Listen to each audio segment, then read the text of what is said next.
Screen के एक तरफ आप कौमी rebel turned Congress loyalist Kanhaiya Kumar को सुनिए। जो त्योहार आज तक बंगाल के इतिहास में नहीं मनाया गया, संयोग से अभी मैं गुरुदेव की लिखी हुई किताब गोरा पढ़ रहा हूँ, 150 पेज पढ़ा हूँ, उसके सारे पात्रों को देख रहा हूँ, हर चीज की चर्चा है उसमें, लेकिन कहीं भी उस पूरे किताब में रामनवमी उत्सव का चर्चा नहीं है। और दूसरी तरफ हमारी ग्राउंड टीम द्वारा बंगाल के मालदा, जिसे पहले गौड़ कहा जाता था, से लाई गई इन एक्सक्लूसिव फुटेजेस को देखिए। ये गांव का नाम रामकली धाम। अच्छा। ये रामकली नाम बहुत पुराना नाम। त्रेता युग में रामचंद्र सीता देवी के साथ इधर 14 साल वनवास के समय में इधर गंगा धारे धारे इधर आए थे। तो श्री चैतन्य महाप्रभु 7 साल बाद इधर आए थे दोनों भाई के लिए। उसी समय श्री चैतन्य महाप्रभु 1515 साल श्री चैतन्य महाप्रभु नीलाचल से वृंदावन पथ में जाते हैं। प्रोपोगंडा वर्सेस रियलिटी में फर्क साफ दिखाई दे रहा है ना। एक तरफ कन्हैया कुमार जैसे सेल्फ प्रोक्लेम्ड युवा नेता हैं जो कभी ओपनली भगवान में विश्वास नहीं रखते थे, और आज वे अचानक से बंगाल चुनाव वोटिंग से ठीक पहले राम नवमी को लेकर ये नैरेटिव सेट कर रहे हैं कि यह कोई सदियों पुराना पर्व नहीं बल्कि हाल ही में इंट्रोड्यूस्ड हुआ फेस्टिवल है और यह सिर्फ रिलीजन में घुसने का टूल है। उनका दावा है कि उन्होंने एक बंगाली टेक्स्ट पढ़ी है जिसमें राम नवमी का कोई जिक्र नहीं मिलता। पहली बात तो कन्हैया कुमार जैसे कमिटेड आइडियोलॉग के मुख से आस्था पर इस तरह की सेलेक्टिव कमेंट्री इनहेरेंटली कॉन्ट्रोडिक्टरी लगता है। और देखिए, ये पहली बार भी नहीं है जब कांग्रेस या टीएमसी ने रामनवमी या प्रभु श्री राम को लेकर सवाल खड़े किए हों। टीएमसी के नेताओं द्वारा पहले भी ये कहा जा चुका है कि रामनवमी बंगाल में बीजेपी आरएसएस की कॉन्स्पिरेसी है और राम को नॉर्थ इंडिया से इंपोर्ट किया जा रहा है। यानी दशकों से सत्ता में रहने के बावजूद आज भी बंगाल की अपनी सिविलाइजेशनल आइडेंटिटी और कल्चरल रूट्स को ही कटघरे में खड़ा कर दिया जा रहा है। पर आप यहां जरा फैक्ट सुनिए।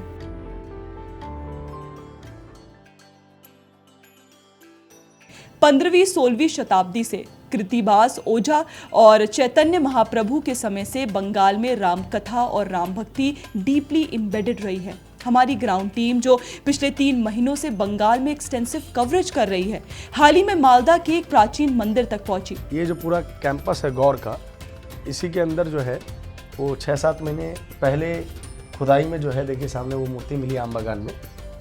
इसे जो इतिहासकार हैं वो जैन सरस्वती कहते हैं। ये मंदिर भी उसी कैंपस के अंदर बना हुआ है। स्थानीय मान्यताओं के अनुसार ये वही स्थल है जहां भगवान श्री राम वनवास के दौरान आए थे और माता सीता ने यहां पूजा के लिए मंदिर का निर्माण कराया था। सरकार भी जान रही होगी कि एक मंदिर है। हाँ, सरकार भी जान रहा है, इसका जो नेता पॉलिटिशियन भी जान रहा है, लेकिन इसका सबसे दिक्कत है, इसका जो गवर्नमेंट आता है बंगाल में वो हिंदू का फॉर्म में काम नहीं करता। और ये देखिए, ये बात हिंदू या किसी रिलीजन की नहीं है। मेरा ये मानना है ये तो हमारा इतिहास है। हाँ, इतिहास के लिए काम नहीं करता। इतिहास के लिए बेसिकली हमारे जो आने वाली पीढ़ी है उसको ये तो पता रहे कि ये जगह क्या थी। वो ट्रूथ इतिहास के लिए काम का जब करेगा, कोई सरकार आएगा, ओरिजिनल काम करेगा, वो हिंदू का इतिहास ही आएगा।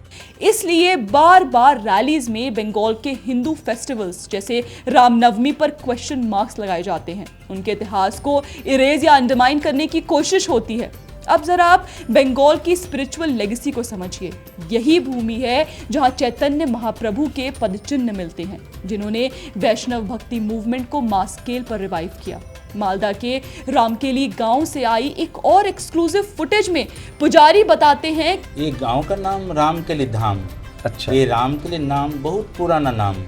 त्रेता युग में रामचंद्र सीता देवी के साथ इधर 14 साल वनवास के समय में इधर गंगा धारे धारे इधर आए थे।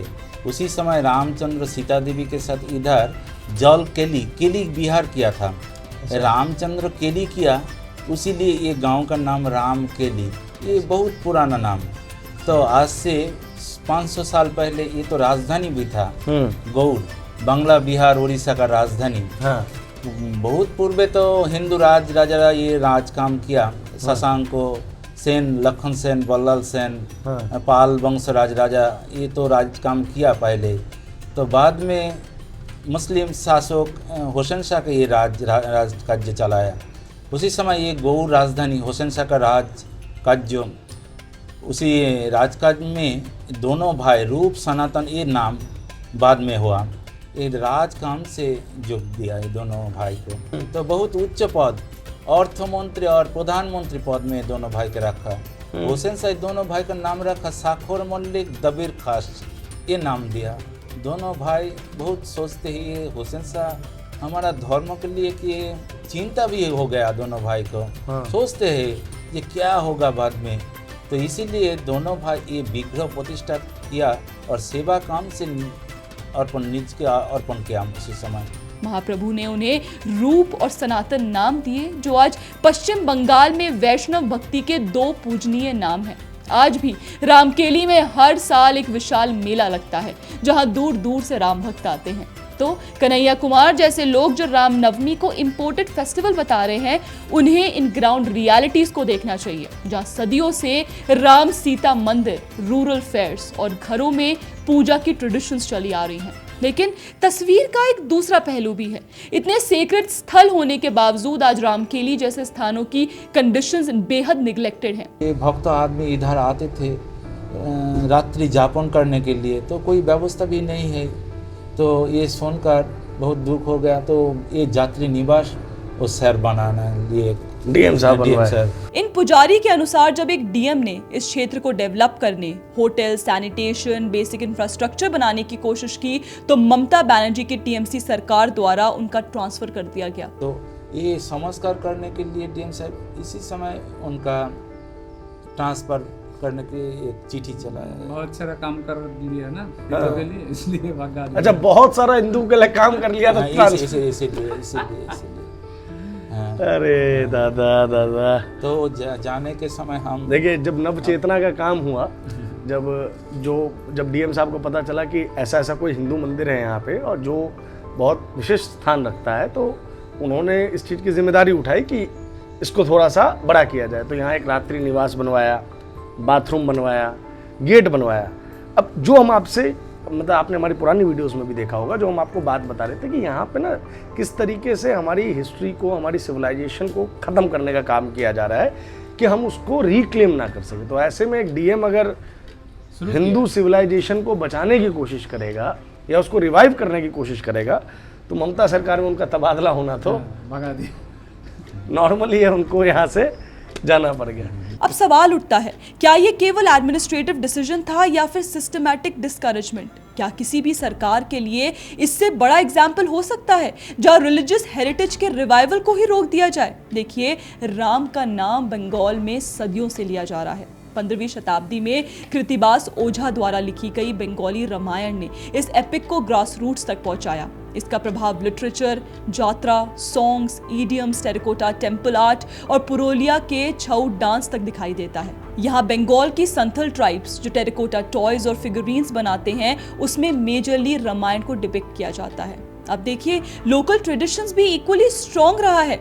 हावड़ा का रामजताला, जहाँ का राम मंदिर 18वीं सेंचुरी का है। ईस्ट बर्धमान का गोहग्राम, बांकुरा का सोनामुखी, जहां सदियों पुराने फेयर्स और रिचुअल्स आज भी जारी हैं। और बांकुरा का प्रसिद्ध टेरिकोटा आर्ट तो रामायण की कहानियों को ही दर्शाता है। नादिया, कालना, मुर्शिदाबाद और नॉर्थ बंगाल में 200 से 400 साल पुराने राम टेम्पल्स आज भी एक्टिव वर्शिप साइट्स हैं। घरों और हनुमान टेम्पल्स में सिंपल पूजा, कीर्तन और रामायण पाठ की परंपरा हमेशा से रही है, स्पेशली रूरल बंगाल में। यहाँ एक और राम का कनेक्शन आता है जिसकी चर्चा आवश्यक है, और वो क्या है? वो है अकाल बोधन। ये टर्म स्पेशली बंगाल की दुर्गा पूजा से जुड़ा है और इसका डायरेक्ट कनेक्शन लॉर्ड राम के साथ है। इसका मतलब है अनटाइमली अवेकनिंग। जब श्री राम ने लंका जाते समय ऑटम सीजन में माँ दुर्गा को जाकर उनकी पूजा की, क्योंकि उस समय देवी की पूजा नहीं होती थी। इस भक्ति से प्रसन्न होकर माँ दुर्गा ने श्री राम को विजय का वर दिया, जिसके बाद राम ने रावण को हराया। इसलिए बंगाल में दुर्गा पूजा को अकाल बोधन के नाम से शुरू किया जाता है। बंगाल की दुर्गा पूजा यही अकाल बोधन के नाम से जानी जाती है। अब यहाँ मैं आपको एक और इंटरेस्टिंग सिविलाइजेशनल लिंक बताती हूँ। शैविज्म, शक्तिज्म और वैष्णविज्म का कल्चर उत्तराखंड और बंगाल के बीच सदियों से गहरा कनेक्शन रखता है, क्योंकि दोनों जगह पर ये तीनों संप्रदाय एक दूसरे से मिलते जुलते तरीके से जीवित हैं। उत्तराखंड देवभूमि होने के नाते शिव के पंच केदार यानी जैसे केदार ज्योतिर्लिंग, विष्णु के बद्रीनाथ और शक्ति के कई देवी मंदिरों मनसा देवी, चंडी देवी, नैना देवी का सेंटर है। जबकि बंगाल में भी शक्तिज्म बहुत पावरफुल है, जैसे काली घाट, दक्षिणेश्वर काली और दुर्गा पूजा।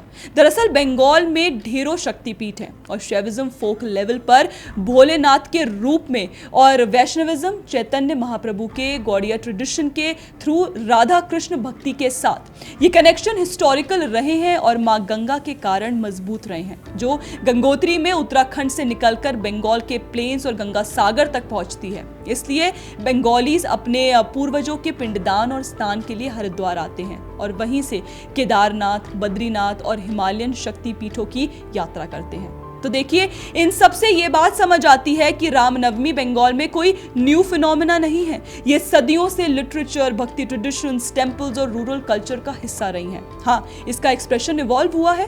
पहले ये लो की, डिवोशनल और लोकलाइज था। आज कुछ जगहों पर ये मोर विजिबल और पब्लिक हो गया है और शायद यही बात कुछ पॉलिटिकल इकोसिस्टम्स को अनकंफर्टेबल करती है कि अब हिंदू सोसाइटी ओपनली अपनी आइडेंटिटी को एक्सप्रेस कर रही है, उसे ओन कर रही है।